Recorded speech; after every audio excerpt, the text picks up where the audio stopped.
Good evening everyone. Exam originals के इस YouTube channel online platform पर आप सभी का फिर से एक बार स्वागत है।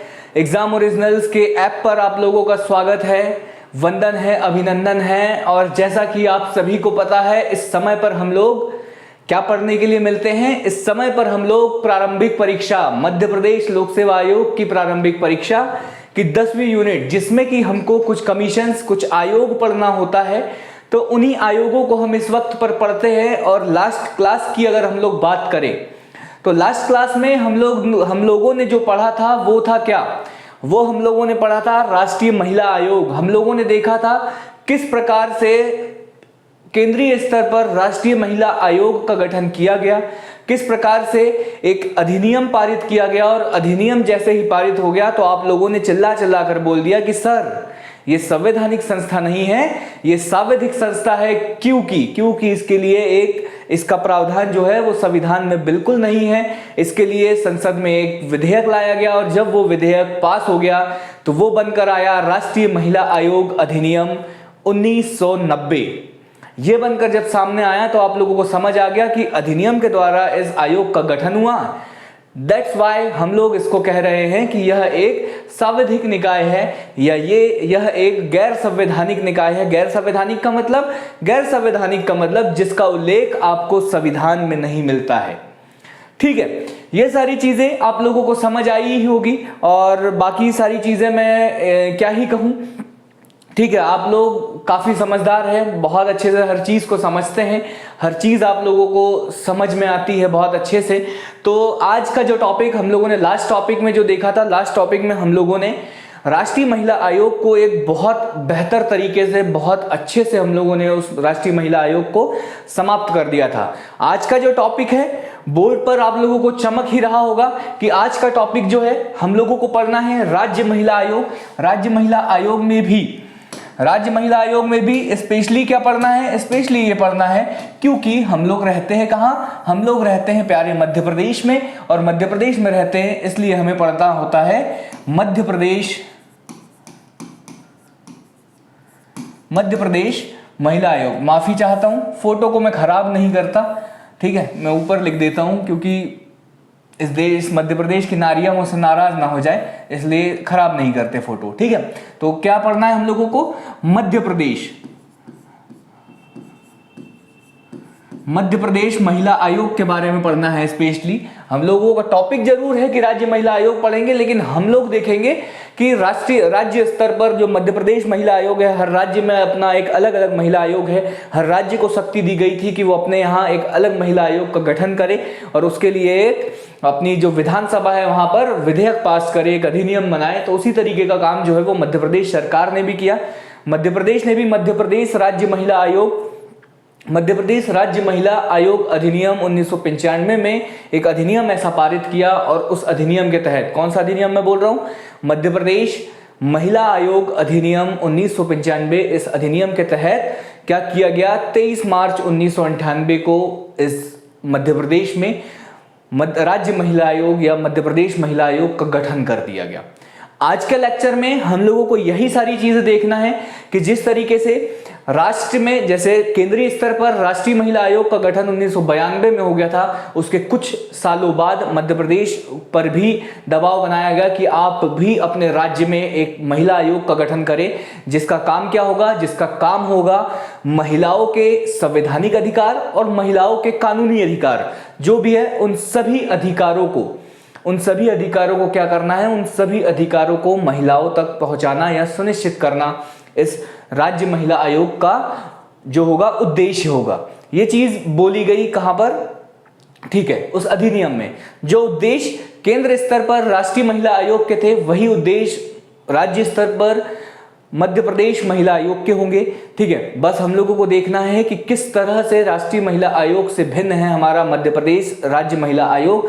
किस तरीके से वहां कितने सदस्य थे, हमारे यहाँ कितने सदस्य हैं, वहां सदस्य और अध्यक्षों को कौन नियुक्त करता था, यहाँ पर मध्य प्रदेश महिला आयोग में अध्यक्ष और सदस्यों को कौन नियुक्त करेगा, कौन पद से हटाएगा, किस प्रकार से वो अपने जो इस्तीफा है वो किसको देंगे, उनका जो सेवा शर्तें हैं वो कौन निर्धारित करेगा, वेतन भत्ते कहाँ से आएंगे, इन्हीं सब चीज़ों पे हम लोग डिस्कशन करेंगे। और जो मध्य प्रदेश महिला आयोग ने है उसने गवर्नमेंट को क्या क्या सुझाव दिए हैं, क्या क्या काम किए हैं और क्यों इंपॉर्टेंट है, ठीक है, इन सभी चीज़ों पर डिस्कशन होगा आज की इस क्लास में। आप लोग दिल थाम कर बैठिए, दिल खोल कर बैठिए और दिल खोल कर इस वीडियो को लाइक करिए, कमेंट करिए, आपके डाउट्स कमेंट में लिखिए, ठीक है, क्योंकि आपके लाइक और कमेंट से हम लोगों को मिलता है मोटिवेशन, और जब हम लोगों को मिलेगा मोटिवेशन तो हम लोग आप लोगों के लिए और भी कुछ बेहतर करने का प्रयास करेंगे, और भी कुछ बेहतर से बेहतर करने का प्रयास करेंगे। बाकी आप लोगों को पता ही है कि एग्जाम ओरिजिनल की पूरी टीम आप लोगों की तैयारी के लिए पूरी तरह से समर्पित है, पूरी तरह से समर्पित है और पूरी तरह से समर्पित रहेगी भी। इस बात का वादा मैं आप लोगों से करता हूं, ठीक है। बात यह है कि आज के लेक्चर में हम लोगों को क्या पढ़ना है, तो आज के लेक्चर में हम लोगों को पढ़ना है राज्य महिला आयोग। और राज्य महिला आयोग, मैंने कल भी इस फोटो का जिक्र किया था कि इस फोटो की जितनी मैं तारीफ करूं उतनी कम है, क्योंकि इसमें हर जितनी भी महिला या जितनी भी स्त्री है, हर महिला अपना एक अलग कल्चर प्रदर्शित कर रही है। और ऐसा सिर्फ और सिर्फ भारत देश में ही संभव है, ऐसा सिर्फ और सिर्फ भारत देश में ही संभव है, क्योंकि अगर आप अलग कंट्रीज में जाएंगे तो वहां आपको एक पूरे देश में एक समान कल्चर देखने को मिलेगा, एक समान। और भारत एक ऐसा देश है जहां पर आप लोगों को हर कोने में एक अलग कल्चर देखने को मिलेगा। इतना अलग कल्चर होने के बावजूद आप राजस्थान जाएंगे वहां पहनावा चेंज हो जाता है, मध्य प्रदेश में जाएंगे वहां पहनावा चेंज हो जाता है, कश्मीर जाएंगे वहां पहनावा चेंज हो जाएगा, बंगाल जाएंगे वहां पहनावा चेंज हो जाएगा, साउथ जाओगे वहां पहनावा चेंज, मतलब हर कोने का एक अलग कल्चर है। लेकिन उसके बावजूद भी यह देश एक साथ रह रहा है। यही है हमारे प्यारे भारत की खासियत। इसी कारण मैं हमेशा जब भी भारत का नाम लेता हूं तो मैं कहता हूं हमारा प्यारा भारत, ठीक है।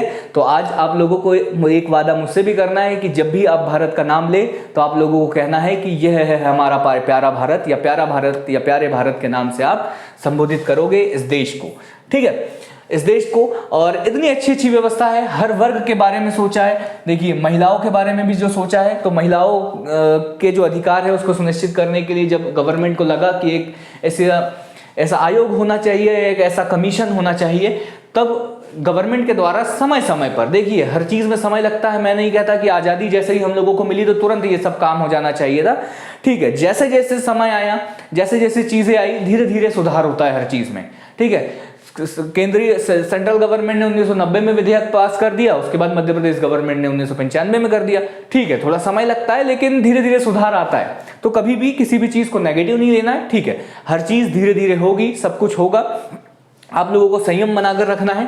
तो आज के लेक्चर में भी हम लोगों को यही सारी चीजें देखना है कि जैसे कि महिला आयोग के बारे में हम लोगों ने लास्ट के लेक्चर में बहुत अच्छे से पढ़ ही लिया था।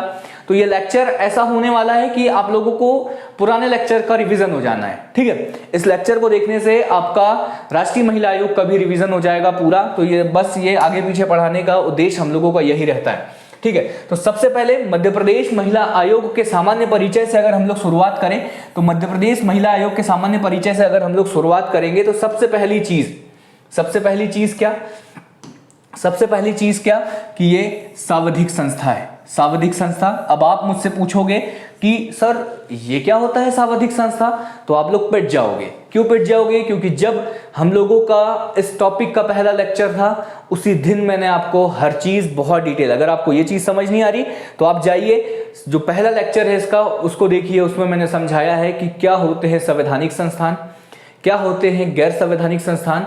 गैर संवैधानिक संस्थान में भी दो भाग में उनको बांटा था, सांविधिक और कार्यकारी, ठीक है। तो सांविधिक संस्थान, लेकिन फिर भी अगर आप लोग नहीं देखना चाहते तो मैं आप लोगों को यहां बता देता हूं कि ऐसे सभी संस्थान जिनका उल्लेख संविधान में नहीं होता वो गैर संवैधानिक संस्थान कहलाते हैं। और गैर संवैधानिक संस्थान में भी ऐसे संस्थान जिनके लिए एक विधेयक संसद में पेश किया जाता है और उस विधेयक को पास करने के बाद अधिनियम के तहत उस अधिनियम के तहत उस आयोग का अगर गठन किया जाता है, उस कमीशन या उस बॉडी का अगर गठन किया जाता है, तो वो जो आयोग या कमीशन है वो क्या कहलाता है? वो कहलाता है क्या? वो कहलाता है सावधिक निकाय, ठीक है। तो इतना आसान तो है यार सर, क्योंकि आपने राष्ट्रीय महिला आयोग भी बताया था। हाँ, राष्ट्रीय महिला आयोग भी आपने बताया था कि वो भी सावधिक था। हाँ, था सांविधिक था, सांविधिक था, ठीक है, वो भी सांविधिक था। क्यों था सांविधिक सर? तो क्यों था तो आप लोगों को भी पता है कि क्या आया था, क्या आया था, एक एक्ट आया था। क्या एक्ट था उसका उस एक्ट का नाम था राष्ट्रीय महिला आयोग। आप लोग क्यों लिख रहा हूं मैं बार बार, आप समझिएगा, क्योंकि आप लोगों को याद कराना है मुझे। अधिनियम 1990 ये आया, ठीक है। और इसके तहत क्या हुआ सर? तो इसके तहत क्या हुआ आप लोगों को भी पता है। इसके तहत क्या हुआ? इसके तहत ये हुआ कि, ठीक है, ये राष्ट्रीय की बात कर रहे हैं हम लोग, राष्ट्रीय महिला आयोग अधिनियम आया। और राष्ट्रीय महिला आयोग अधिनियम जब आया तो राष्ट्रीय महिला आयोग अधिनियम के बाद, राष्ट्रीय महिला आयोग अधिनियम के बाद क्या हुआ? 31 जनवरी, डेट आप लोगों को याद रखना है, इतनी ज्यादा इंपॉर्टेंट है, आप समझ नहीं रहे। 31 जनवरी 1992, 31 जनवरी 1992 को क्या हो गया? 31 जनवरी 1992 को राष्ट्रीय महिला आयोग का गठन कर दिया गया। राष्ट्रीय महिला आयोग का गठन कर दिया गया। अब मैं पूरी चीजें नहीं लिख रहा, लेकिन मैं आपको बता दे रहा हूं कि क्या कर दिया गया, गठन कर दिया गया। और गठन भी किसने किया? तो गठन भी किसने किया? केंद्र सरकार ने किया, केंद्र सरकार ने किया। क्योंकि इस अधिनियम में प्रावधान किया गया कि केंद्रीय स्तर पर एक राष्ट्रीय महिला आयोग का गठन किया जाएगा। और इस राष्ट्रीय महिला आयोग का गठन जो करेगा वो कौन करेगा? केंद्र सरकार करेगी, केंद्र सरकार करेगी, ठीक है, केंद्र सरकार करेगी। और कब किया गया? तो 31 जनवरी 1992। ये चीज हम लोगों ने लास्ट के लेक्चर में देख चुकी थी। कोई मना कर रहा हो तो बता दो। क्या नहीं पढ़े थे हम लोग? पढ़े थे, क्योंकि आप मना कर ही नहीं सकते, क्योंकि मुझे पता है, मैंने आप लोगों को पढ़ाया है, ठीक है, तो आप लोगों को दिख रहा होगा, ठीक है। उसके बाद क्या हुआ? अब उसके बाद क्या हुआ? मध्य प्रदेश सरकार को भी बोला गया कि आप भी अपने राज्य में राज्य स्तर पर क्या बनाएंगे? आप भी अपने राज्य में राज्य स्तर पर बनाएंगे मध्य प्रदेश महिला आयोग, मध्य प्रदेश महिला आयोग, महिला आयोग। क्या बोला गया? कि आप भी अपने स्तर पर मध्य प्रदेश महिला आयोग का गठन करेंगे।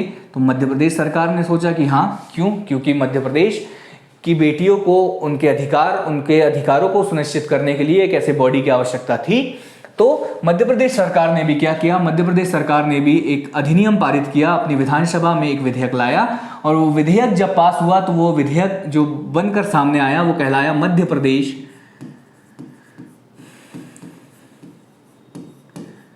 महिला आयोग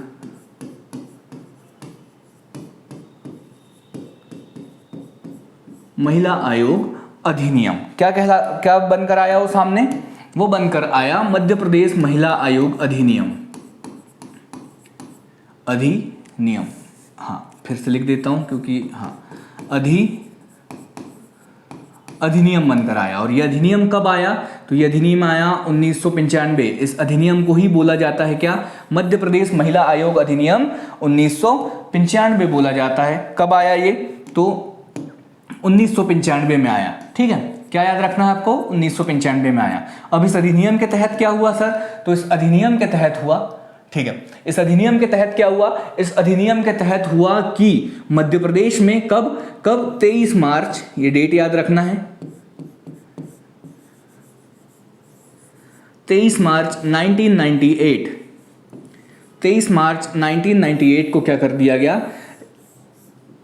एक मध्य प्रदेश महिला आयोग का गठन कर दिया गया, ठीक है। जो चीज़ मैं लिख रहा हूं इतनी ज़्यादा इंपॉर्टेंट है, इतनी ज़्यादा इंपॉर्टेंट है कि आप समझ ही नहीं सकते, ठीक है। ये डेट सीधे सीधे प्रश्नों में पूछा जाएगा कि मध्य प्रदेश महिला आयोग का गठन किस तारीख को हुआ। अगर आप 23 भी याद नहीं रखोगे ना तो भी दिक्कत हो जाएगी। आप सोचोगे कि सन याद कर करके मैं अपना काम चला लूंगा, तो काम चलेगा नहीं आप लोगों का, ठीक है। तो ये आप लोगों को याद रखना है, ये याद रखना है, ये याद रखना है। इसके बाद इसका गठन किसने किया सर? तो इस अधिनियम में बोला गया कि जो मध्य प्रदेश महिला आयोग का गठन है वो कौन करेगा? तो वो करेगी राज्य स्तर पर राज्य सरकार। कौन करेगी? राज्य सरकार। इतनी चीजें आप लोगों को समझ आई क्या? इतनी चीजें अगर आप लोगों को समझ आई होगी तो हम लोग आगे बढ़ते हैं, ठीक है। इतनी चीजें आप लोगों को समझ आई क्या? ठीक है, तो इतनी चीजें अगर आप लोगों को समझ आई होगी तो हम लोग आगे बढ़ते हैं। और आगे बढ़ते हैं तो देखते हैं क्या क्या देखते हैं? वही सारी चीजें मैंने आप लोगों को बताया। क्या?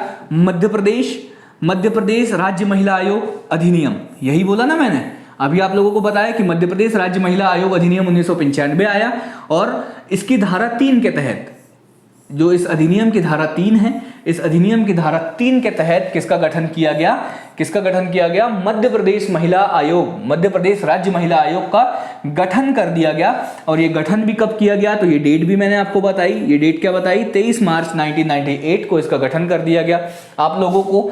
और राष्ट्रीय स्तर के राष्ट्रीय महिला आयोग का गठन भी आप लोगों को पता है। राष्ट्रीय महिला आयोग का गठन कब हुआ है? रिवीजन करिए। राष्ट्रीय महिला आयोग का गठन कब हुआ? तो 31 जनवरी, अभी नेक्स्ट इससे पहले वाली स्लाइड में ही बताया हूं, 1992। ठीक है, तो ये हो गया। वहां पर अधिनियम कौन सा था? वहां पर अधिनियम था 1990 का, राष्ट्रीय महिला आयोग अधिनियम 1990। उसकी धारा 3 के तहत उसका गठन किया गया था। यहां पर इसकी धारा 3 के तहत इसका गठन किया गया। वहां पर गठनकर्ता कौन था? वहां पर गठनकर्ता था केंद्र सरकार। और यहां पर मध्य प्रदेश महिला आयोग का गठन किसने किया है? मध्य प्रदेश सरकार या राज्य सरकार के द्वारा। वहां पर केंद्रीय स्तर पर किसने किया था? तो केंद्र सरकार ने किया था, केंद्र ने किया था। ठीक है, तो इतनी बातें आप लोगों को समझ आई होगी। इतनी बातों में अगर कोई डाउट हो तो आप मुझे बताइए। है क्या कोई डाउट? अगर नहीं है तो हम लोग आगे बढ़ेंगे, अन्यथा हम लोग, अगर कोई डाउट हो तो हम लोग यहां पर क्लियर कर लेंगे। ठीक है,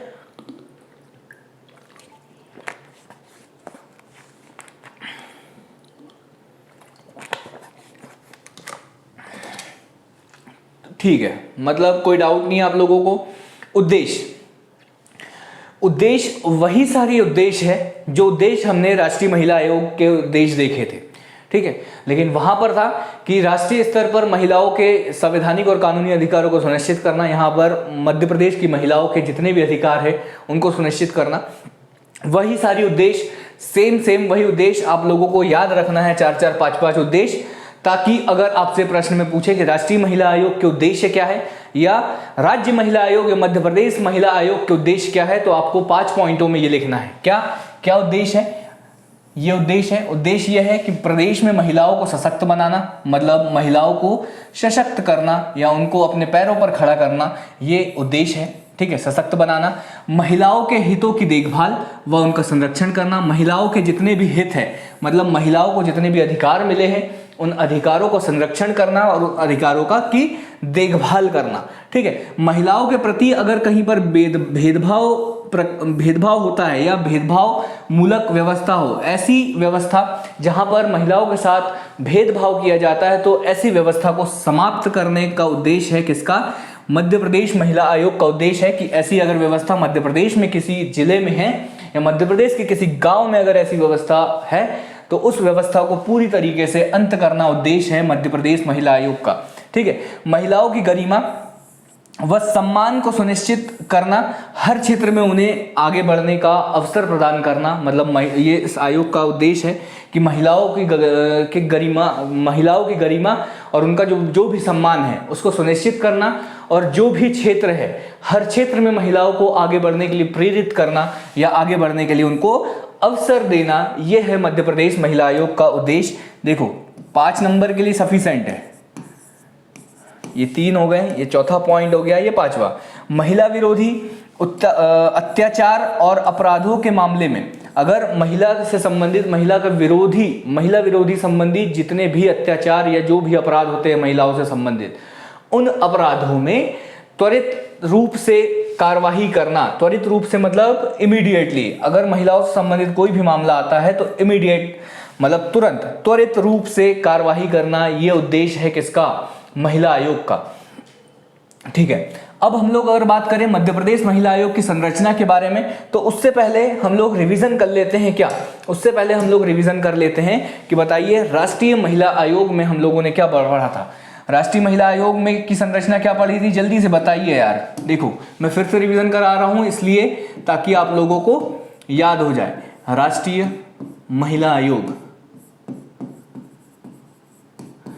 महिला आयोग में क्या संरचना थी? उसमें संरचना थी 1+5+1, मतलब ये एक सचिव था या नहीं? एक सचिव था, यह एक कौन था? ये अध्यक्ष था, और ये 5 जो थे ये कौन थे, ये 5 जो थे ये थे सदस्य, थे या नहीं। ये संरचना हुआ करती थी राष्ट्रीय महिला आयोग के। इन सदस्यों में एक एसटी का होना था, जो दूसरा था वो एससी का होना था, और 3 सदस्य अलग अलग क्षेत्र से, अलग अलग शिक्षा, अलग अलग क्षेत्रों से थे। ठीक है, ये 3 सदस्य जो थे वो अलग अलग क्षेत्रों से थे। ये यहाँ तक क्या मैं कुछ गलत हूँ? तो नहीं, यहाँ तक मैं गलत हो ही नहीं सकता, क्योंकि मैं तो पढ़ा रहा हूँ आपको। ठीक है, कभी कभी कुछ हो जाता है, लेकिन ठीक है, अभी मैं आप लोगों को बता रहा हूँ तो अभी आप लोग मुझे सही मान कर करिए। ठीक, तो ये हो गया, ये हो गया। अब यहाँ पर क्या बोला गया? यहाँ पर बोला गया मध्य प्रदेश महिला आयोग में बोला गया, मध्य प्रदेश महिला आयोग में बोला गया कि 7 सदस्यीय होगा, 7 सदस्यीय होगा, 7 सदस्यीय होगा। ठीक है, 7 सदस्यीय हो गया, जिसमें से एक होगा क्या, एक होगा शासकीय सदस्य,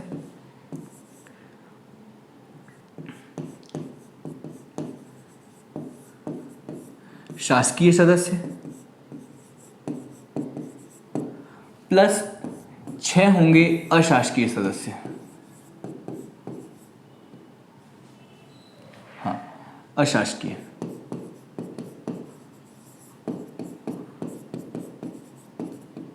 ठीक है, इन 6 अशासकीय सदस्यों में से एक जो होगा वो अध्यक्ष होगा।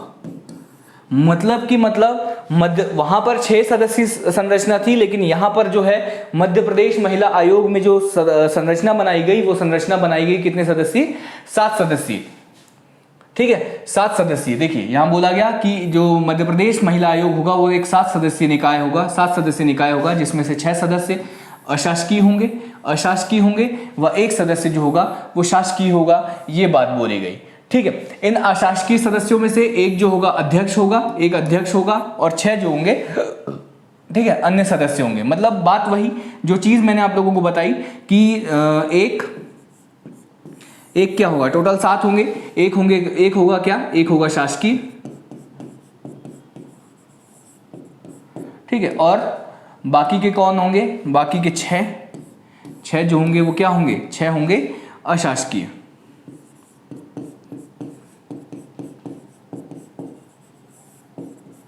अशासकीय। अब इन 6 अशासकीयों में भी एक जो होगा वो क्या होगा? एक जो होगा अध्यक्ष होगा, और अन्य जो होंगे, अन्य मतलब 5 होंगे जो वो होंगे, वो क्या होंगे? वो सदस्य होंगे।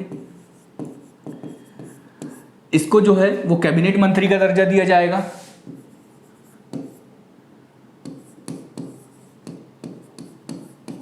कैबिनेट मंत्री का दर्जा दिया जाएगा, और इनको जो है वो राज्य मंत्री का दर्जा दिया जाएगा, राज्य मंत्री का दर्जा। आप लोग सोच रहे होंगे सर क्या लिख रहे हो आप, और ये क्या होगा? यह एक सरकारी ऑफिसर होगा। ठीक है, सरकारी अधिकारी। ये जो होगा वो एक सरकारी अधिकारी। तो आप संरचना समझिए, आप क्या समझिए? आप तो संरचना समझिए। क्या? तो सर टोटल मध्य प्रदेश महिला आयोग में कितने सदस्य होंगे? तो टोटल 7 सदस्य होंगे। 7 सदस्यों में से एक जो होगा वो शासकीय, मतलब एक सरकारी अधिकारी होगा, और 6 जो होंगे वो अशासकीय सदस्य होंगे। ठीक है,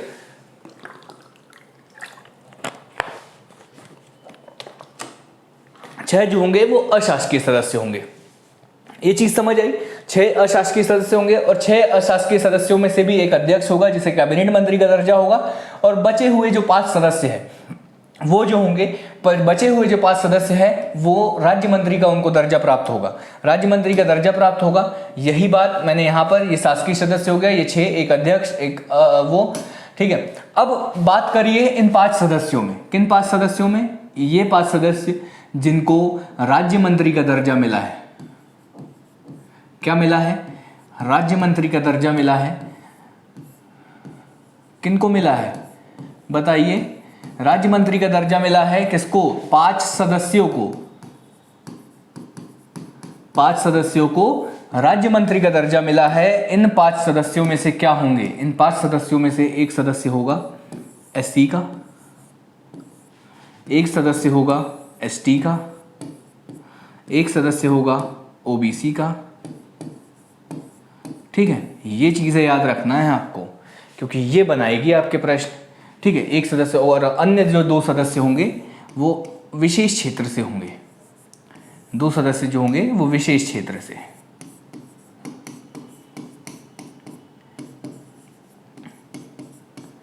विशेष क्षेत्रों से। ठीक है, तो क्या बनेगा, क्या बनेगा क्वेश्चन कि बताइए, क्या बताइए कि मध्य प्रदेश महिला आयोग के सदस्यों में या मध्य प्रदेश महिला आयोग के सदस्यों में कितने अनुसूचित जाति के सदस्यों को होना अनिवार्य है? 1। कितने ओबीसी? 1। कितने एसटी? 1। अब यही जो एससी का सदस्य है वही अध्यक्ष भी बन सकता है, कोई वो बड़ी बात नहीं है। ठीक है, मतलब कोई एक एससी का होना चाहिए, कोई एक एसटी का होना चाहिए, कोई एक ओबीसी का होना चाहिए, ये बात उसमें बोली गई। ठीक है, तो ये सारी चीजें आप लोगों को समझ आई होगी। ये चीज समझने के बाद अगर हम लोग बात करें तो बात वही कि 7 सदस्यीय आयोग होगा, वही चीज जो मैंने इन स्लाइडों में समझाई। इसके अलावा कुछ है ही नहीं, इसके अलावा कुछ है ही नहीं, क्योंकि अगर ये चीज अगर आप लोगों को समझ आ गई होगी तो ये चीज समझ आने के बाद आप लोगों को आगे की स्लाइडें पढ़ने की आवश्यकता भी नहीं है। ठीक है, तो ये है 7 सदस्यीय आयोग होगा, एक अध्यक्ष होगा। ठीक है, 6 सदस्य होंगे। ठीक है, मतलब वही बात क्या, एक अध्यक्ष, एक क्या हो जाएगा शासकीय सदस्य, फिर एक अध्यक्ष हो जाएगा और 5 अन्य सदस्य हो जाएंगे, और इन ये होंगे ये अशासकीय होंगे, ये होगा शासकीय हो गया, वही बात। ठीक है, बोला गया कि अध्यक्ष को कैबिनेट मंत्री का दर्जा होगा, ये चीज मैं आप लोगों को बता ही चुका हूं कि अध्यक्ष को क्या होगा, कैबिनेट मंत्री का दर्जा प्राप्त होगा, और अन्य 6 सदस्यों को, अन्य जो 6 सदस्यों को क्या मिलेगा, राज्य मंत्री का दर्जा दिया गया, राज्य मंत्री का दर्जा दिया गया। ठीक है, वही सारी चीजें मैंने आप लोगों को बताई, सब कुछ मैं बता चुका हूं, बोला गया वही। ठीक है, 6 सदस्यों में से 5 सदस्य अशासकीय होंगे, वही 6 सदस्यों में से क्रमशः क्या, 6 सदस्यों में क्रमशः एक एससी का होगा, एसटी का होगा या ओबीसी का होगा। ठीक है, एससी, एसटी और ओबीसी के एक सदस्य होंगे ही होंगे, ये बात बोली गई। अशासकीय सदस्यों को राज्य मंत्री का दर्जा प्राप्त होगा, ये बता चुका हूं। ठीक है, अब जो मैंने बोला था कि अन्य क्षेत्रों से जो सदस्य होंगे, अन्य क्षेत्रों से जो सदस्य होंगे उसमें से एक जो होगा वो प्रख्यात अधिवक्ता होगा, प्रख्यात अधिवक्ता होगा। एक जो 2 होंगे वो सामाजिक कार्यकर्ता होंगे, सामाजिक कार्यकर्ता होंगे। ठीक है, और 2 होंगे शिक्षा और स्वास्थ्य के विशेषज्ञ, 2 होंगे शिक्षा और स्वास्थ्य के विशेषज्ञ। अब आप बोलोगे सर, आप बोल रहे हैं एक एससी, एक एसटी, एक ओबीसी का भी होना चाहिए, 3 तो यही हो गए। भाई साहब, आप किसी एससी के व्यक्ति को उठा लो जो प्रख्यात अधिवक्ता होगा, तो एससी वाली कंडीशन भी फुलफिल हो जाएगी और ये वाली कंडीशन भी फुलफिल हो जाएगी। फिर आप किसी एसटी वाले को उठा लो और उसको बोलो कि कोई सामाजिक कार्यकर्ता एसटी से उठा लो, तो ये भी कंडीशन फुलफिल हो जाएगी, ये भी कंडीशन फुलफिल हो जाएगी। मतलब ये सारी कंडीशन सदस्यों में, ये सारे गुण होने चाहिए, सदस्य इन सभी क्षेत्रों से आना चाहिए, कहने का मतलब ये है। तो आप समझिए, 2 शिक्षा के, तो बचे हुए 2 सदस्य हो सकते हैं ओबीसी का कोई हो, कोई, मतलब आप समझिए मेरी बात। ठीक है, तो ये सारी चीजें हैं। तो वही बात, ये सारी चीजें मैं ऑलरेडी आप लोगों को समझा ही चुका हूं। शासकीय सदस्य मैंने बताया था कि एक सरकारी अधिकारी होगा जो शासकीय सदस्य होगा। 1 + 5 + 1 ये अशासकीय हो गए और ये जो होगा शासकीय। तो मैंने ये बताया ही था कि ये क्या होगा, वो होगा। इसके बाद भी 7 सदस्य होने के बाद भी एक सचिव होता है। ठीक है, एक सचिव होता है जो राज्य सरकार के उप सचिव श्रेणी का होता है, उप सचिव श्रेणी का अधिकारी होता है। मतलब राज्य सरकार के तहत जो उप सचिव होता है, उप सचिव श्रेणी एक श्रेणी होती है, तो उस श्रेणी का जो भी अधिकारी होगा उस श्रेणी का अधिकारी होता है ये सचिव। ठीक है, तो ये भी क्या होता है, इसका काम जो होता है, इसका काम वही होता है कि जो आयोग जो भी आयोग की प्रक्रिया को विनियमित करता है, आयोग की प्रक्रिया पर जो भी सिग्नेचर होते हैं, आयोग के द्वारा जो भी काम किए जाते हैं उस पर जो सिग्नेचर होते हैं वो सदस्य सचिव के ही होते हैं, उसके द्वारा ही प्रमाणित होते हैं। आयोग की प्रक्रिया को क्या करता है, ये प्रमाणित करता है, प्रमाणित करता है। ठीक है, ये इसका काम है। ठीक है, तो ये समझिएगा, ये हो गया। उसके बाद अगर हम लोग बात करें पदअवधि की, तो पदअवधि की बात आप मुझे बताइए कि वहां पर क्या बात करी थी हम लोगों ने पदअवधि की, कहां पर सर, हम तो भूल गए। तो हम लोगों ने राष्ट्रीय महिला आयोग, मतलब हम लोग यहाँ नेशनल वुमेन कमीशन, मैं ऐसे लिख देता हूँ, NWC नेशनल वुमेन कमीशन में हम लोगों ने पदावधि की बात क्या करी थी, वहां भी बात हम लोगों ने करी थी 3 वर्ष या 65 वर्ष की आयु, 65 वर्ष की आयु तक अपने पद पर बने रहते हैं। ठीक है, 65 वर्ष। तो यहां पर भी क्या है, यहां पर भी क्या है, यहां पर भी अध्यक्षों का कार्यकाल इतना ही है 365 जो भी पहले हो, और सदस्य का भी कार्यकाल इतना ही है 365 जो भी पहले हो। बात वही, कुछ नया जानने लायक नहीं है। इस्तीफा निष्कासन की बात हम लोगों ने वहां करी थी कि अगर राष्ट्रीय महिला या नेशनल वुमेन कमीशंस के अध्यक्ष और सदस्य अगर अपना इस्तीफा देना चाहते हैं तो वो किसको देंगे, वो केंद्र सरकार को देंगे। लेकिन यहां पर इस्तीफे की बात आई तो यहां पर इस्तीफा नियुक्ति कौन कर रहा है, केंद्र सरकार के द्वारा गठन किया जा रहा है। तो केंद्र सरकार जब गठन कर रही है तो इस्तीफा भी केंद्र सरकार को दिया जाता है। कैसे रूप में, तो लिखित रूप में देना होगा। लेकिन ऐसे मुंह से नहीं बोल दोगे कि जाओ हम काम नहीं करते, तो ऐसे काम नहीं चलता। ठीक है, तो लिखित रूप में आप लोगों को देना होगा इस्तीफा। किसको देना होगा, तो राज्य सरकार को इस्तीफा देना होगा, और इस्तीफा देने के बाद काम हो जाएगा। निष्कासन की बात करें तो वही राज्य सरकार के द्वारा अध्यक्ष, राज्य महिला आयोग के अध्यक्ष और सदस्यों को राज्य सरकार के द्वारा उसके पद से हटाया जा सकता है या उसके पद से बर्खास्त किया जा सकता है, लेकिन कुछ आधारों के तौर पर। ठीक है, तो क्या आधार होंगे ये, जो आधार होंगे वो यही कि दिवालिया हो गया हो। ठीक है, फिर बोला विकृचित होना, मतलब क्या, विकृचित होना मतलब मानसिक या शारीरिक रूप से सक्षम न होना। न्यायालय में ऐसा एक घोषणा कर दी है कि ये आदमी जो है वो सक्षम नहीं है, ये बात कर दी। नैतिक अधमता के अपराध में, मतलब ऐसे कार्य जो सरकार जिसकी परमिशन नहीं देती या सरकार की नज़रों में जो काम अनैतिक है, ऐसे कार्य कर वो अगर वो अपराध का दोषी पाया जाता है। मतलब अगर सरकार ने बोला कि क्या, ठीक है, चलो उदाहरण के तौर पे आप लोगों को समझा देता हूं कि क्या होता है अनैतिक अधमता। मतलब अगर गवर्नमेंट ने कहा है कि भाई साहब यहां पर पेशाब करना मना है, ठीक है, मतलब जो भी सारी चीज़ है यार, कुछ नैतिक कुछ अनैतिक चीज़ें होती है। ठीक है, तो अगर गवर्नमेंट ने कहा कि ये चीज़ नहीं करना है, अगर वो व्यक्ति वही काम करता है और उस अपराध का दोषी पाया जाता है, तो ऐसा माना जाता है कि वो जो है वो नैतिक अधमता का दोषी है, अपराध का दोषी पाया गया, तब उसको पद से हटाया जा सकता है। या केंद्र सरकार या राज्य सरकार के द्वारा कोई काम दिया हो, उसे करने से अगर मना कर दिया जाता है तो इस कारण भी उसको हटाया जा सकता है। यहाँ पर राज्य सरकार भी ऐड कर लीजिएगा। ठीक है, केंद्र सरकार या राज्य सरकार के द्वारा।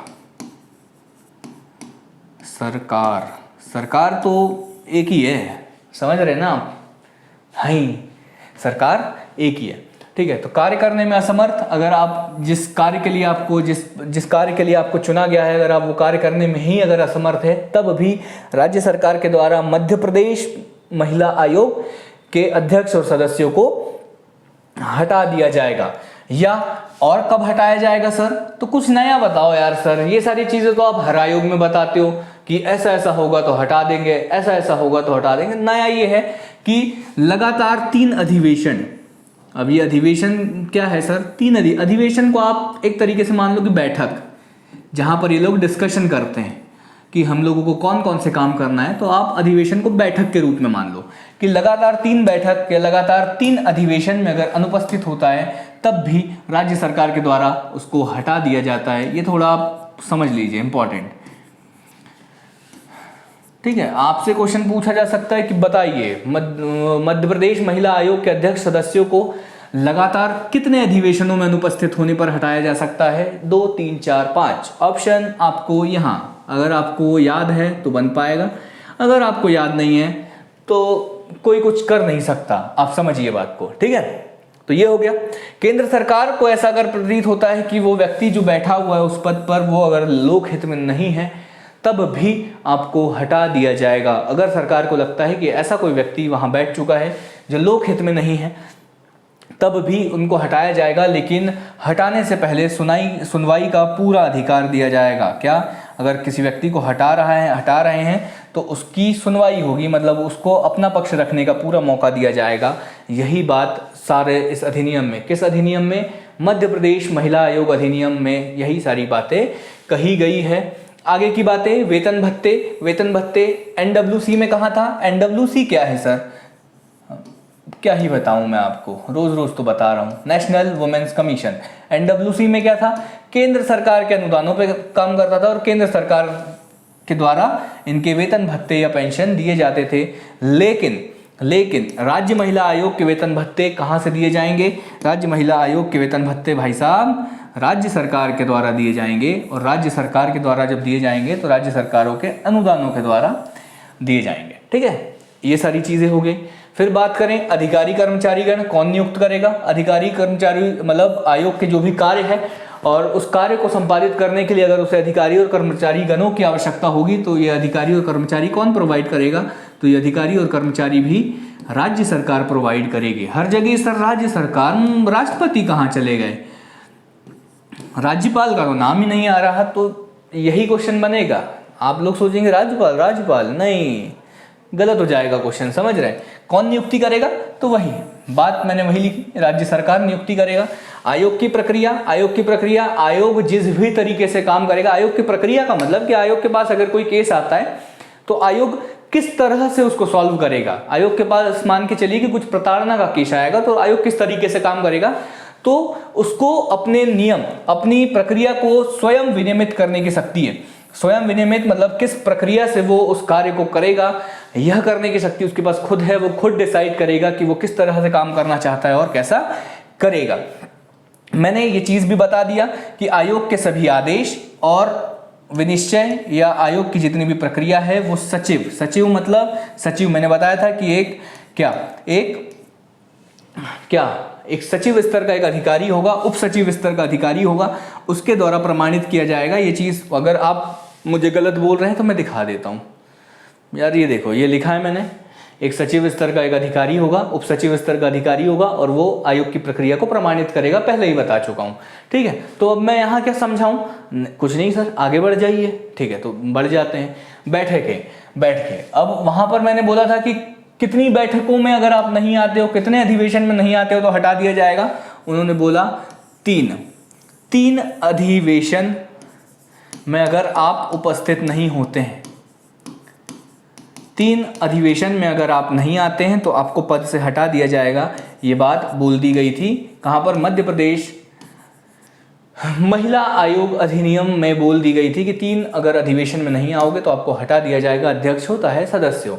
ठीक है, और इनमें बोला गया कि क्या होगा, एक साल में कितनी बैठकें होंगी? एक साल में 2 अधिवेशन होंगे या एक साल में 2 अधिवेशन होंगे या 2 बैठक होंगी।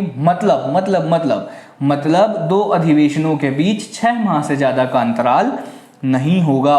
6 माह से मतलब 6 महीने के अंदर ही अंदर बैठक करनी। मतलब आज अगर कोई बैठक करी है तो आने वाले 6 महीने के अंदर दूसरी बैठक हमें करना ही करना है। 1 महीने में, 1 साल में कम से कम 2 बैठकों का आयोजन होना चाहिए। समझ रहे हैं बात? समझ रहे हैं? मतलब कहने का मतलब कि अगर कोई आदमी 3 बैठक मतलब लगभग आदमी 1.5 साल, लगभग आदमी मतलब 1.5 साल तो नहीं, लेकिन लगभग आदमी अगर 1 साल नहीं आएगा तो उसको पद से हटा दिया जाएगा। तो बिल्कुल हटा दिया जाएगा।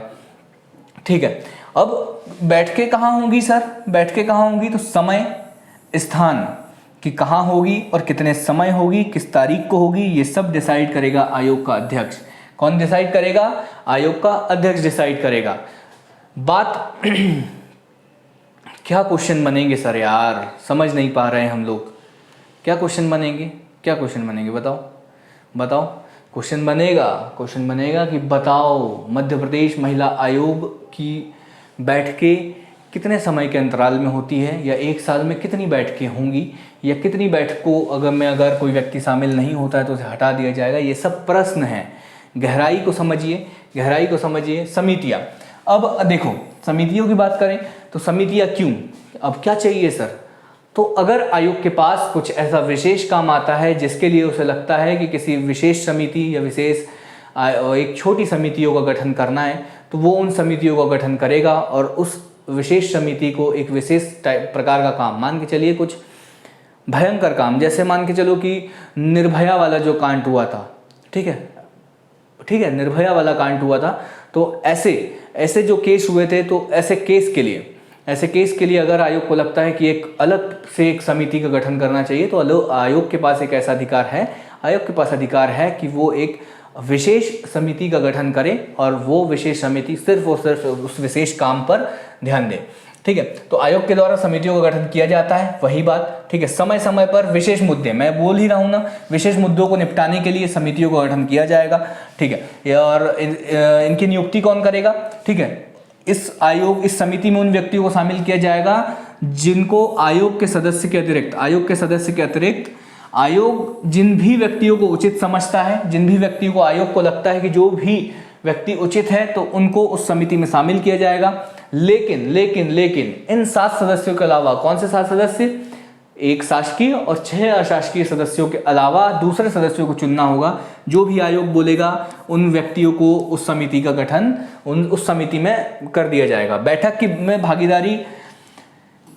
बैठक में अगर भागीदार होते हैं ये लोग, अगर बैठक में आते हैं तो उनको जो भी हत्ते वत्ते छोड़ो, लेकिन अब ये समिति के सदस्य बैठकों में बैठ तो पाएंगे लेकिन वोट नहीं डाल पाएंगे। ये आप भी समझते हैं, क्योंकि जो भी निर्णय होगा वो वही चीजें है कि सदस्य लोग आपस में वोटिंग करेंगे और वोटिंग करने के बाद निर्णय हो जाएगा।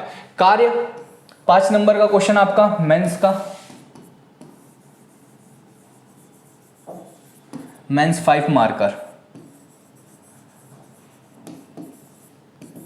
ठीक है, मेंस के 5 नंबर का मार्क्स है। बोलेगा राज्य महिला आयोग के कार्यों को बताओ। जो कार्य राज्य महिला आयोग के है वही कार्य क्या है? राष्ट्रीय स्तर पर किसके है? केंद्रीय महिला आयोग के भी कार्य वही है। तो वही क्या? महिलाओं, देखो मैं पढ़ दे रहा हूं क्योंकि मैंने कल भी यही सारी चीजें मैं समझाया था।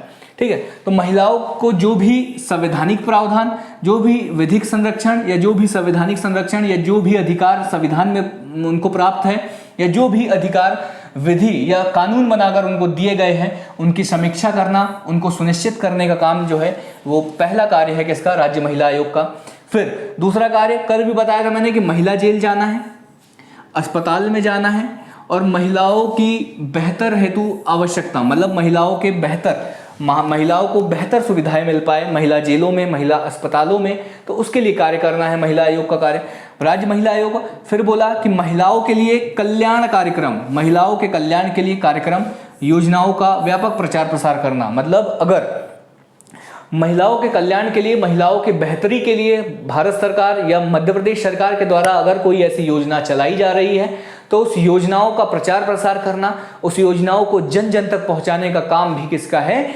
मध्य प्रदेश राज्य महिला आयोग का ही है। ठीक है, फिर बोला गया प्रताड़ित महिलाओं को हर स्तर पर उचित संरक्षण प्रदान करना। मतलब अगर किसी महिला को प्रताड़ित किया जा रहा है तो उसको हर स्तर पर, हर स्तर का मतलब ग्रामीण स्तर से लेकर केंद्र, मतलब राज्य स्तर, मतलब आप समझिए कि सीएम तक। ठीक है, अगर पंचायत के स्तर से लेकर कलेक्टर से फिर संभाग से फिर सीएम, मंत्री, मतलब हर स्तर पर उसको जो भी है संरक्षण दिलाने का प्रयास करना, ये है राज्य महिला आयोग का प्रयास। ठीक है, फिर बोला क्या है? तो महिलाओं का कन्या छात्रावास, जो गवर्नमेंट के द्वारा जो कभी कन्या छात्रावास चलाए जा रहे हैं उनका, और कामकाजी महिला, मतलब अगर कहीं पर कोई महिला काम कर रही है तो वहां पर दिया जाकर देखना कि उनकी स्थिति सही है या नहीं, कोई शोषण तो उनका नहीं कर रहा। इन सब ये चीज काम भी किसका है? ये सारे काम भी जो है वो राज्य महिला आयोग का है। शिक्षा स्वावलंबन कार्यक्रम, शिक्षा मतलब शिक्षा के लिए कोई कार्यक्रम चलाना, स्वावलंबन मतलब अपने पैरों पर खड़ा होना। ठीक है, ऐसे कार्यक्रमों के संचालन हेतु प्रोत्साहन देना। मतलब अगर कोई व्यक्ति, अगर कोई महिला अपना खुद का कुछ काम चालू करना चाहती है, खुद अपना कुछ बिजनेस चालू करती हैं, तो उसके लिए कुछ प्रोत्साहन देने का प्रयास करना। या शिक्षा के लिए प्रोत्साहन का मतलब कि अगर कोई महिला पढ़ना चाहती है तो उसको प्रोत्साहन देने का कार्य भी किसका है? तो वही है, वो भी कार्य है किसका? वो भी कार्य है महिला आयोग का। ठीक है, राज्य सरकार को, अब देखो, अब रिपोर्ट की बात आ गई। क्या बात आ गई? बात आ गई रिपोर्ट की।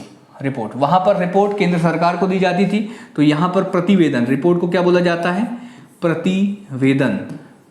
तो यहां पर प्रतिवेदन दिया जाएगा किसको? बताइए, राज्य सरकार को।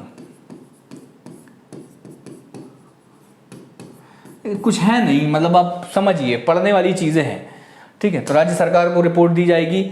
ये सारी चीजें अभी छोड़ दो, आपके काम का नहीं है, कुछ याद करने की जरूरत नहीं है। बाद में अगर कुछ देखना है तो वो ये देखो कि मध्य प्रदेश, जब मध्य प्रदेश में मध्य प्रदेश महिला आयोग का गठन किया गया, तो मध्य प्रदेश महिला आयोग ने अपने जो भी काम किए, जो भी अपने एक्सपीरियंस थे, जो भी उन लोगों ने नोटिस किया, उसके तहत मध्य प्रदेश महिला आयोग ने मध्य प्रदेश का जो गृह मंत्रालय है, गृह मंत्रालय को अपनी एक अनुशंसाएं भेजी, अपनी एक रिपोर्ट भेजी, किस मामले में कि महिलाओं के साथ जो मध्य प्रदेश में दुष्कर्म होते हैं या जो भी रेप होते हैं उससे संबंधित एक अनुशंसा गृह मंत्रालय को, मतलब मध्य प्रदेश के गृह मंत्रालय को मध्य प्रदेश महिला आयोग के द्वारा भेजी गई। उसमें क्या क्या मुख्य बिंदु, क्या क्या मुख्य बातें बोली गई, उन्हीं सब चीजों को मैंने यहाँ आपको एक रीडिंग के तौर पर, ठीक है, एक रीडिंग के तौर पर आप लोगों को देखना है। ठीक है, तो क्या बोला गया मध्य प्रदेश महिला आयोग के द्वारा, मध्य प्रदेश महिला आयोग के द्वारा क्या बोला गया गृह मंत्रालय को, गृह मंत्रालय को क्या भेजी गई, अनुशंसाएं भेजी गई, मतलब सिफारिश भेजी गई कि इस तरीके का काम होना चाहिए महिलाओं के संरक्षण के लिए।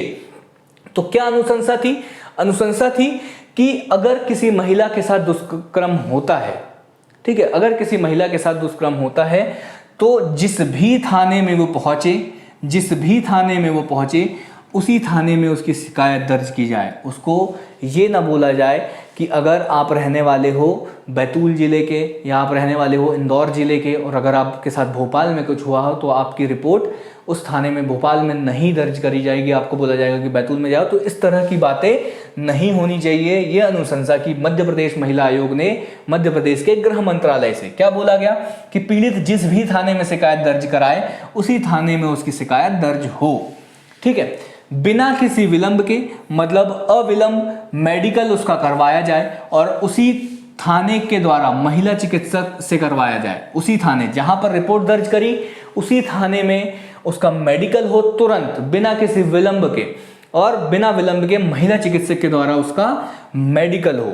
अब जो दुष्कर्म का मामला है, तीसरी चीज, पहली चीज तो ये हो गई, दूसरी चीज ये बोली गई, फिर तीसरी चीज उन्होंने बोली गई कि जो दुष्कर्म का मामला है वो प्रथम श्रेणी अधिकारी, प्रथम श्रेणी महिला अधिकारी, मतलब अगर थाने की बात करें तो प्रथम श्रेणी महिला अधिकारी में हम लोग किसी महिला आईपीएस की बात कर देते हैं, इंडियन पुलिस सर्विसेज, किसी महिला आईपीएस के द्वारा उसकी जांच की जाए जो भी दुष्कर्म का मामला हो। ठीक है, पीड़िता को तुरंत मनोवैज्ञानिक एवं चिकित्सीय सहायता, मतलब अगर वो मेंटली अगर डिस्टर्ब हो गई हो तो उसको मनोवैज्ञानिक और चिकित्सक मतलब डॉक्टरों की सहायता उपलब्ध कराई जाए तुरंत।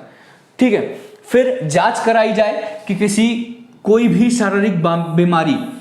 शारीरिक बीमारी तो नहीं है या शारीरिक बीमारी होने की संभावना तो नहीं है दुष्कर्म के बाद। ठीक है, कौन कौन सी बीमारी, तो या तो एड्स होने की संभावना तो नहीं है, यूरिनरी संक्रमण, मतलब अगर जो भी यूरिन का जो संक्रमण है वो होने की संभावना तो नहीं है, या गर्भ ठहरने की आशंका तो नहीं है। इन सब चीजों की तुरंत जांच करवाई जाए।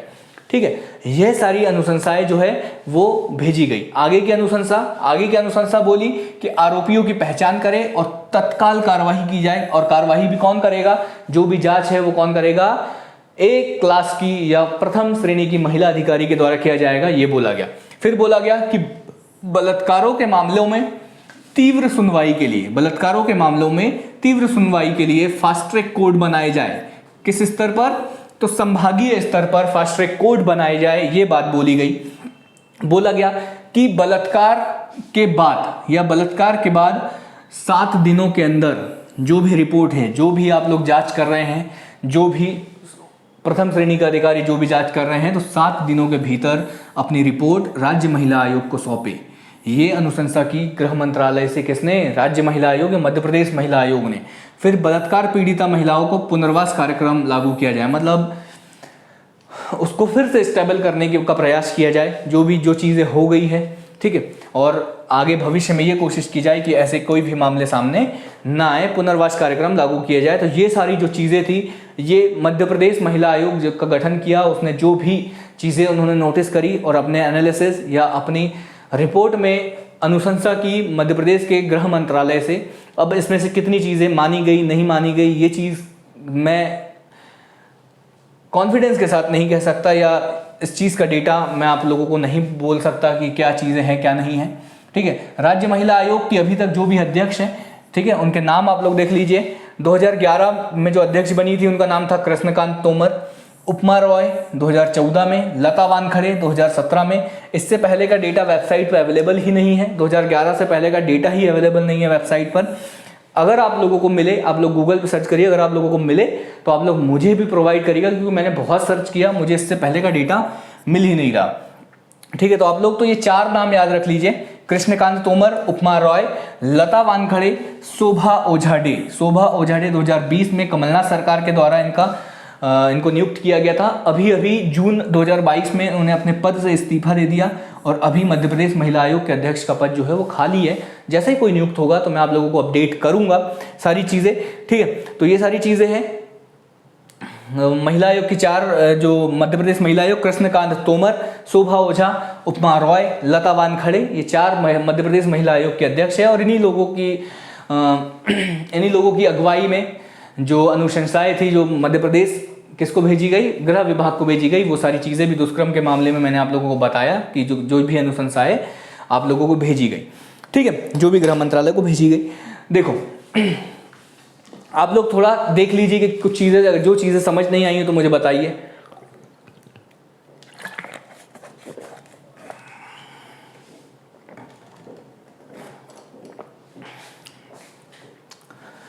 ओके, ठीक है। तो देखिए क्या है,